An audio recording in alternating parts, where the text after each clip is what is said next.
নমস্কার। অনেক দিন পর আমি তোমাদের সঙ্গে আবার রান্না শেয়ার করব। অনেক দিন রান্নার ভিডিও বানাতে পারিনি কারণ আমার ছোটো মেয়েটার পরীক্ষা চলছিল। তো যাই হোক, আজকে শীতের কিছু সবজি দিয়ে মাছ রান্না করে দেখাবো, একদম কাঁচা লঙ্কা কালো জিরে দিয়ে। আমি রান্নাটা শুরু করব, কিন্তু তার আগে একটা কথা বলে নিই। যদি আমার ভিডিওটা তোমাদের ভালো লাগে তবে এটাকে সাবস্ক্রাইব করে, আমার চ্যানেলটাকে সাবস্ক্রাইব করে, আর আমার রান্নাটাকে একটু লাইক ও শেয়ার করে দিও। আচ্ছা, এবার দেখাই আমি কী কী নিয়েছি। এই যে আমি 2 পিস মাছ আর একটা মাথা ভেজে রেখেছি, আর এই যে এখানে আছে একটু আলু আর শিম, আর এটা আছে মূলো সরু সরু করে কেটে রেখেছি, এটা টমেটো অর্ধেক, কাঁচা লঙ্কা, কড়াইশুঁটি, গাজর, ধনেপাতা, আর মশলা লাগবে কালো জিরে, গুঁড়ো জিরে, নুন আর হলুদ। আর বিশেষ কিছু এই রান্নাটায় লাগবে না। আর আমি মাছটা ভেজে রেখেছি বলে সর্ষের তেলটা কড়াইতে এমনভাবে নিয়েছিলাম যাতে আমার তেলটা বেঁচে যায়। দেখো কড়াইতে সর্ষের তেলটুকু রয়েছে, ওই সর্ষের তেলটুকু দিয়ে বাকি রান্নাটা হবে। এই যে আমি কালো জিরেটা দিয়ে দিচ্ছি। এর মধ্যে আমি এই যে আলু আর মূলোগুলো আগে দিয়ে দেবো।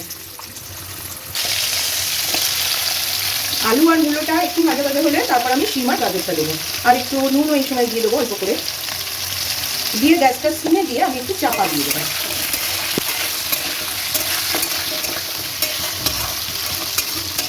এই রান্নাটা তোমরা বড়িও দিতে পারো, বড়ি দিলেও ভালো লাগে, তবে আমি বড়ি দিচ্ছি না। কাতলানো হয়ে গেছে। এবার আমি এই যে শিমটা আর গাজর আমি কমই দিয়েছি কারণ ওইটুকুনি গাজরও উঠবে না আমার।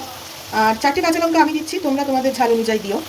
দিয়ে দিলাম টমেটো, কড়াইশুঁটিটা একটু পরে দেবো, টমেটোটা দিয়ে দিয়েছি। আবার এগুলো একটু চাপা দিয়ে হতে দেবো। দেখো এগুলো অনেক নরম হয়ে গেছে।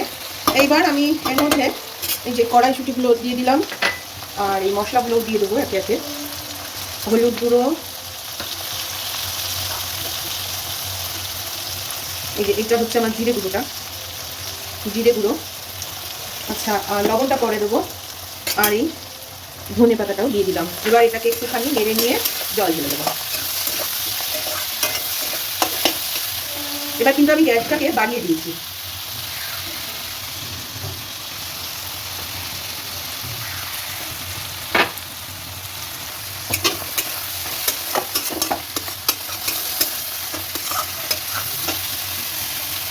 মশলা কষা জিরে দিলে মশলাটা কষে গেলে একটা বেশ সুন্দর গন্ধ বার হয়।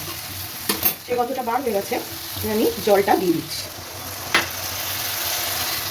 আর একটু জল লাগবে না। আচ্ছা, আমার এই সবজিগুলো এবার সিদ্ধ হয়ে গেছে। এই দেখো আলু, এটা মূলো, আলু একটা দেখাই, এই যে আলু সিদ্ধ হয়ে গেছে এটা। আর এই যে মাছগুলো এবার আমি দিয়ে দিচ্ছি। এই মাছ দিয়ে একটু ফুটবে, তারপর নামিয়ে হয়ে গেছে শীতের সবজি দিয়ে মাছের ঝোল। তোমরাও একবার বানিয়ে খেয়ে দেখো, খুবই ভালো লাগে শীতকালে নানান রকম সবজি দিয়ে মাছের ঝোল। এর মধ্যে চাইলে তোমরা ফুলকপি দিতে পারো, দিয়ে খুব ভালো হয় খেতে এই মাছের ঝোলটা।